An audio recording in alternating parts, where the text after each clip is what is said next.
Media మిత్రులందరూ నమస్కారం. విశ్వవిఖ్యాత నట సార్వభౌమ స్వర్గీయ శ్రీ నందమూరి తారక రామారావు గారి 29వ వర్ధంతి సందర్భంగా పెద్దాయనకి ఘన నివాళి అర్పిస్తున్నాం. ఎన్టీఆర్ అనేది కేవలం 3 అక్షరాలు కాదు, ఒక ప్రభంజనం. అటు సినిమా రంగంలో కానివ్వండి, రాజకీయాల్లో కానివ్వండి ఆయన నంబర్ 1 గా నిలిచిన వ్యక్తి. సినిమాలో మనం ఒకసారి చూస్తే, మన చరిత్రగానే ఒకసారి చూస్తే అన్ని రకాల సినిమాలు ఆయన చేశారు. ఒక మార్క్ అనేది నిలబెట్టారు.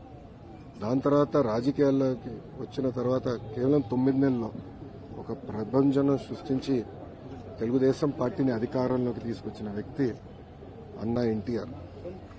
ముఖ్యమంత్రి అయిన తర్వాత కూడా రిలాక్స్ అవ్వకుండా ₹2 కిలో బియ్యం కానివ్వండి, పటేల్ పట్వారీ వ్యవస్థ రద్దు చేస్తాం కానివ్వండి, మహిళలకి ఆస్తుల్లో సమాన హక్కు కల్పిస్తాం కానివ్వండి, ఇట్లా అనేక సంస్కరణలు తీసుకొచ్చారు అన్నా ఎన్టీఆర్.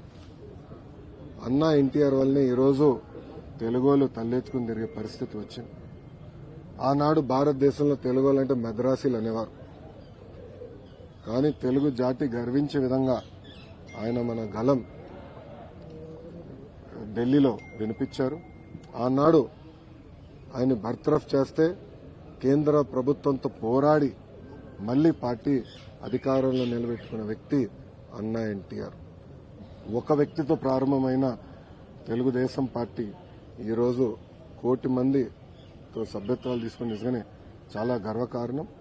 ఏ ఆశయాలతో అయితే అన్నా ఎన్టీఆర్ తెలుగుదేశం పార్టీని స్థాపించారో మేమందరం కలిసికట్టుగా తెలుగు వాళ్ళు ఎక్కడున్నా వాళ్ళకి అండగా నిలబడడానికి, తెలుగు జాతి ఎక్కడున్నా వాళ్ళ అగ్రస్థానంలో ఉండాలనే లక్ష్యంతో మేమందరం అహర్నిశలు పనిచేస్తామని మీకు తెలుపుకుంటూ, ఇప్పుడు మీడియా మిత్రులు కానీ ప్రశ్న ఉంటే దానికి సమాధానం చెప్పడానికి సిద్ధంగా. సార్, ఎన్టీఆర్ గారు మీకు చిన్నప్పుడు ఒక మాట చెప్తూ ఉంటారంట, అంటే ప్రజల కోసం ఎలా పోరాడాలి అని. ఇప్పుడు అన్న ఎన్టీఆర్ గారు నాకు చిన్నప్పుడు గుర్తుంది ఒకటే, ఆయన చూస్తే భయం కలిగేది. ఎందుకంటే ఆయన ఒక పెద్ద పర్సనాలిటీ. మనోడైనా ఆప్యాయంగా పిలిచినా ఇంట్లో మాకు చెప్పి పంపించారు, ఎవరి దగ్గర పెట్టుకో, పిచ్చి పనులు చేయొద్దని. కొంచెం అల్లరి ఎక్కువ నేను చిన్నప్పుడు. సో ఆయన చూసినప్పుడు ఎప్పుడు భయపడుతూ ఉండేవాళ్ళు. కానీ మనోడు కానీ మనవరాలు కానివ్వండి అందరూ దగ్గర తీసుకునేవారు, ప్రేమగా చూసేవారు. ఇప్పుడు మేము అందరం చిన్న వయసు కలిగిన వాళ్ళం. కానీ మీరు చూస్తే ఆయన మాకు చెప్పాల్సిన అవసరం లేదు. ఆయన ఏ ఆశయాలతో అయితే పార్టీని స్థాపించి, ఏ ఆశయాలతో అయితే పార్టీని నడిపించారో మాకు ఇప్పుడు కూడా తెలుసు. ఇటు తెలంగాణ కానివ్వండి, అటు ఆంధ్రాలో కానివ్వండి సీనియర్ నాయకులు ఉన్నారు. వాళ్ళందరూ మాకు గుర్తు చేస్తూ ఉంటారు. మేము ఎప్పుడైనా దారి తప్పితే మాకు 2 ముట్టకాయలు వేసి మళ్ళీ దారిలో పెడతారు మమ్మల్ని. సో మాకు ఆ కమిట్మెంట్ ఉంది. ఏ ఆశయాలతో అయితే పార్టీని స్థాపించారో అదే ఆశయాలతో పార్టీని మేము ముందుకు తీసుకెళ్తాం. సార్, ఎన్టీఆర్ గారి 100వ జయంతి ఉత్సవాలు పూర్తయ్యాయి సార్. మధ్యలో అయిపోవడం జరిగింది. మళ్ళీ మొదలు పెట్టి ఈ సంవత్సరం ఎలా ఉండబోతుంది సార్ అమరావతి పరిస్థితి? మీరు చూస్తే ఆంధ్ర రాష్ట్ర అభివృద్ధి కార్యక్రమాలన్నీ మళ్ళీ ప్రారంభించాం. అన్ని పనులు యుద్ధ ప్రాతిపదికంగా మళ్ళీ ఈ నెలాఖరు గల మొదలవుతాయి. అన్ని పనులు ఒక లాజికల్ కంక్లూజన్ కి తీసుకెళ్తాం. దాంట్లో ఎలాంటి సందేహం లేదు. ఇటు తెలంగాణ కానివ్వండి, అటు ఆంధ్ర రాష్ట్రం కానీ 2 రాష్ట్రాలు కూడా కలిసికట్టుగా తెలుగు ప్రజల కోసం, తెలుగు జాతి కోసం కలిసికట్టుగా పనిచేయాలని మేము కోరుకుంటున్నాం.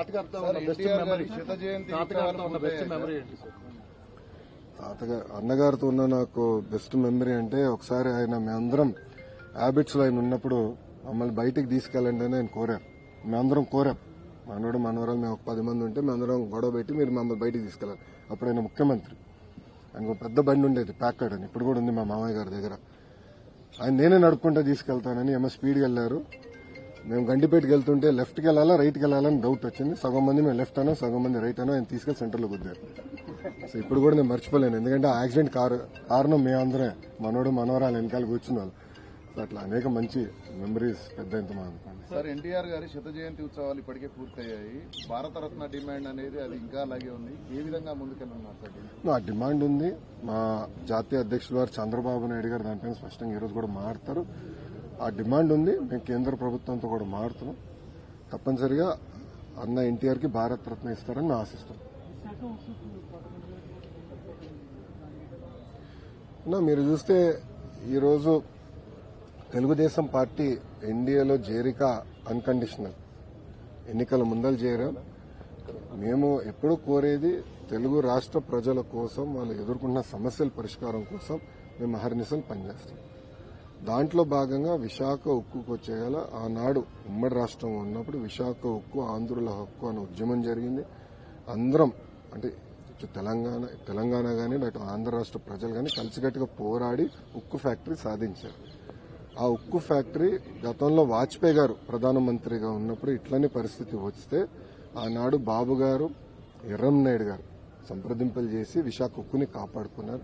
అదేవిధంగా ఇప్పుడు మళ్లీ చంద్రబాబు నాయుడు గారు కేంద్రంలో ఉన్న నరేంద్ర మోడీ గారి నాయకత్వంతో మన నిర్మలా సీతారామన్ గారు కుమారస్వామి గారు కలిసికట్టుగా కూర్చుని విశాఖ ఉక్కుని కాపాడుకోవాలంటే వాళ్ళు అదనంగా నిధులు ఇస్తున్నారు. రాష్ట్ర ప్రభుత్వం కూడా అంటే పవర్ వాటర్ సబ్సిడీ ఇచ్చి ఉక్కు ఫ్యాక్టరీ ఎందుకంటే అది స్ట్రాటజిక్ అసెట్ భారతదేశానికి కాపాడుకోవాలి, ప్రైవేటీకరణ జరగకుండా చేయాలి అనే లక్ష్యంతో మేము మాట్లాడుకున్నాం, సంప్రదింపులు చేసాం. 7 నెలల్లో సాధించుకున్నాం. సార్ తెలంగాణలో కూడా ముఖ్యంగా క్యాడర్లో ఆశలు ఉన్నాయి, ఏం చెప్తారు సార్ తెలంగాణకు సంబంధించి? తెలంగాణకు వచ్చేగల పార్టీలో పునర్నిర్మాణం చేయాల్సిన అవసరం ఉంది. మీరు చూస్తే సభ్యత్వాలు ఇప్పటికీ 1,60,000 మంది సభ్యత్వాలు క్రియాశీలక సభ్యత్వాలు తీసుకుంటాం జరిగింది. ఇది 2014 తర్వాత నేను సభ్యత్వంలో యాక్టివ్గా ఉన్నా, మీ అందరికి తెలిసిన విషయమే.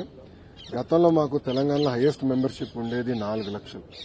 ఇది మాకు 23 మంది ఎమ్మెల్యేలు ఉన్నప్పుడు మాకు 4 లక్షల సభ్యత్వం ఉండేది. అలాంటిది ఇప్పుడు ఎమ్మెల్యేలు లేకపోయినా 1,60,000 మంది సభ్యత్వాలు స్వచ్ఛందంగా ప్రజలే వచ్చి తీసుకున్నారంటే ఇంకా తెలుగుదేశం పార్టీ పైన తెలంగాణ ప్రజలకి ప్రేమ ఉంది, ఆశ ఉంది. పార్టీ పునర్నిర్మాణం పైన మేము అందరం చర్చిస్తున్నాం.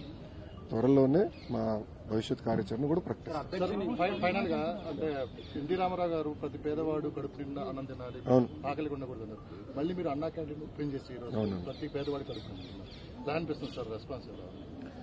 అంటే మీరు చూస్తే అన్నగారు తీసుకొచ్చిన సంస్కరణలు కేవలం ఆకలి తీర్చేదే కాదు, పక్కా గృహాలు అందించాలి, జనతా వస్త్రాలను తీసుకొచ్చారు, అనేక సంస్కరణలు తీసుకొచ్చారు. ఆ సంస్కరణలన్నీ మేము ముందలు తీసుకెళ్తున్నాం. చాలా దగ్గరలో కూడా ఆయన తీసుకొచ్చిన కార్యక్రమాలు చూసి ఇప్పుడు మారింది, కాలం మారింది, అవసరాలు మారినాయి.